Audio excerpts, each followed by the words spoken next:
في حضرة المحبوب أحمد رسول الله.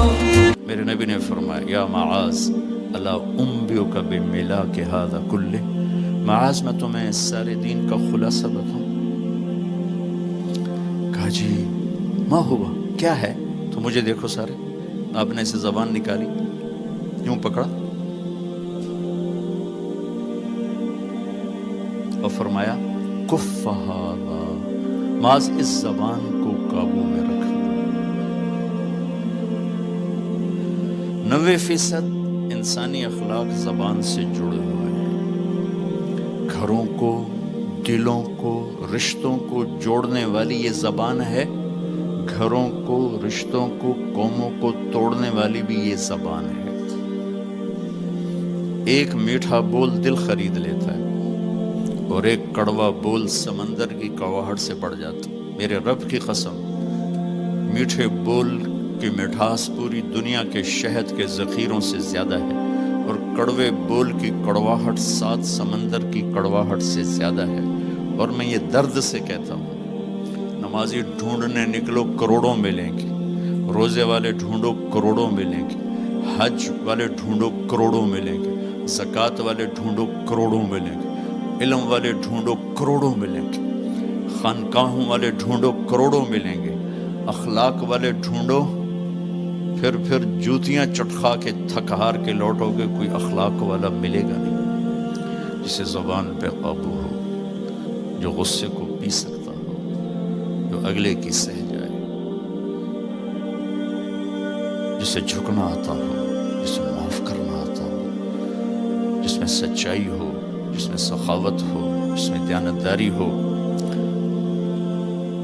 دنیا پھر لی، زندگی گزر گئی، قبر کنارے پہنچ گئے،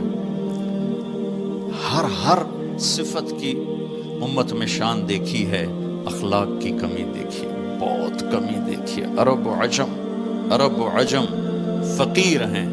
میرے نبی والے اخلاق کا چیپٹر کلوز ہو چکا. یہ اسلام کا سب سے مشکل چیپٹر ہے. میرے نبی نے کہا سب سے وزنی ان اثقل شیء یوضع فی المیزان حسن الاخلاق، سب سے وزنی چیز جو نامہ اعمال میں رکھی جائے گی وہ اخلاق. کیوں؟ کہ یہ جان پر وزن ڈالتے ہیں. ایک آدمی آئے گا، اس کا ترازو ایسے ہو رہا ہوگا، ایسے اسٹیبل نہیں ہو رہا. جب یوں جائے گا تو اس کا دل نیچے، جب یوں آئے گا اس کا دل اوپر، تو یوں ہو رہا. اب وہ موت ہوتی تو مر جاتا. یہ ایسے ہو رہا، ایسے ہو رہا، ایسے ہو رہا، ایسے ہو رہا. ایک دم ایک بادل آئے گا اور اس کے سیدھے ہاتھ والے پلڑے میں بیٹھ کر اس کو ایسے کرتے ہیں تو اس کی جان میں جان آئے گی.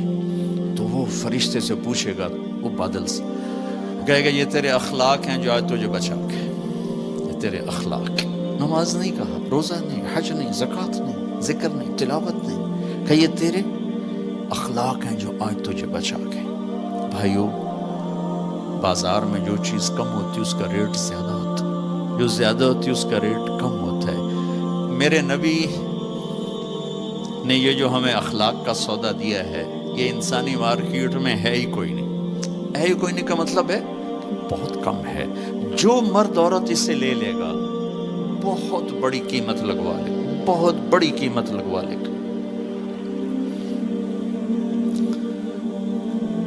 تو میرے نبی نے کہا زبان قابو میں رکھنا. اور معاذ وہ ہستی ہیں جن کو آپ نے کہا قیامت کے دن میری امت کے علماء کا جھنڈا معاذ کے ہاتھ میں ہوگا. یہ وہ شخص. اور میں 4 سال پہلے جماعت میں اردن گیا، ان کی قبر پہ گیا تو خوشبو پھیلی ہوئی تھی. میں سمجھا چادروں کی خوشبو جو قبر پر پڑی تھی. تو ایک صاحب مجھ سے کہنے لگے یہ خوشبو آپ کو محسوس ہو رہی؟ وہ بھی وہیں کھڑے تھے مزار میں. کہا جی. کہا یہ چادروں سے آپ سمجھ رہے ہیں؟ میں کہا جی ہاں. کہا سونگو. میں نے چادروں کو سونگا، کوئی نہیں. اس نے کہا یہ قبر سے آ رہی، جب سے یہ بندہ یہاں سویا ہے یہ قبر سے آ رہی. 18 ہجری میں، 18 میں 1434 میں گیا. 1416 سال ہو چکے ہیں اور اس بندے کی قبر سے خوشبو آ رہی. اتنی بڑی ہستی. اور ان سے یوں کر کے سمجھایا کہ معاذ یہ زبان قابو میں رکھنا. نوک نقشہ دیکھا ہے، ہزاروں سال پرانی زندگی. انسان اپنی نیچر میں میٹھے بول کا محتاج ہے اور کڑوے بول کا زہر برداشت نہیں کر سکتا. سانپ کے زہر کا علاج موجود ہے، کڑوے بول کا علاج موجود کوئی نہیں ہے. تو ان سب مستورات سے اپنے آپ سے کہتا ہوں، ہم اپنی زبان کے بول کو میٹھا کر لیں، خاص طور پر رشتوں کے آگے، ماں باپ کے آگے، بیوی کے آگے، بیوی خامند کے آگے، اولاد ماں باپ کے سامنے، ماں باپ اولاد کے سامنے. اپنی اولاد کو بھی عزت دو. میرے نبی نے کہا اکرموا اولادکم، اپنی اولاد کو عزت دو، وہ لوٹ کے تمہاری طرف آئے گی. بہت سے بچوں کی نافرمانی میں ماں باپ کو دخل ہے، شدت، زبردستی، سختی. میرے نبی اپنی بیٹی فاطمہ کو کیا عزت دیتے تھے؟ آپ تشریف فرماتے، آپ یوں کھڑے ہوتے، فاطمہ داخل ہوئی، آپ کھڑے ہوتے، وہیں نہیں کھڑے ہوتے، آگے بڑھتے تھے اور یوں چومتے تھے، بوسہ لیتے تھے. پھر ہاتھ پکڑے آ کر ان کو چارپائی پہ بٹھاتے تھے، اس کے بعد خود بیٹھتے تھے. یہ میرے نبی نے اولاد کو عزت دے کے دیکھا. ہم تو اولاد کو اپنی ملکیت سمجھ کے رگڑا دے دیتے ہیں، وہ باغی ہو جاتے ہیں.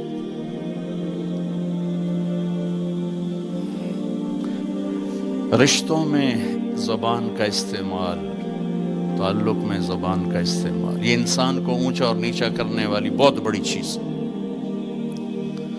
اس لیے جب کبھی غصہ ہو چپ ہو جاؤ، بولنا نہیں. غصے میں آدمی صرف نبی صحیح بول سکتا ہے، غصے میں صرف نبی صحیح بول سکتا ہے، باقی کسی میں یہ طاقت نہیں کہ غصے میں وہ صحیح بول سکے. لہذا چپ ہو جاؤ، گزرنے دو لہر کو، اس کے بعد جو کہنا چاہتے ہو کہو، ورنہ پتہ نہیں کیا ہو جائے گا. لقمان علیہ السلام کا فرمان ہے، کبھی چپ رہنے پہ نہیں پچھتایا، ہمیشہ زبان کے بول پہ پچھتایا. میرے بھائی بہنوں، اپنی زبان کا بول ہم ٹھیک کر لیں. اور دوسری آخری بات کہہ کے بات ختم کرتا ہوں، وہ بھی میرے نبی کے اخلاق کے ساتھ ہے. ایک ظاہر ہے، ایک اندر ہے، ایک باہر کا اندر. میرے نبی نے فرمایا، میرے بیٹے انس، میری ایک عظیم الشان سنت. یہ لفظ مجھے یہی یاد ہے، عظیم الشان، اور کہیں نہیں یاد. میرے بیٹے انس، میری ایک عظیم الشان سنت ہے. خود میرے نبی نے انداز ہی ایسا اختیار کیا، یا بنی ان استطعت وقال ان قدرت. اس میں پیغام ہے، بیٹا آسان نہیں بتا رہا ہوں، مشکل بتا رہا ہوں. ان استطعت، تو میرے نبی نے کہا میرے بیٹے ان استطعت، زور لگے گا، ان تصبح و تمسی، پھر یہ ساری زندگی کرنی پڑے گی میری یہ سنت، ایک دفعہ کرنے سے نہیں ہوگا. وہ کیا ہے؟ وَلَيْسَ فِي قَلْبِكَ غِشٌّ لِأَحَدٍ، اپنے دل کو پوری دنیا کے انسانوں سے صاف رکھو، اس دل میں کسی کی کھوٹ، نفرت نہ پیدا کر.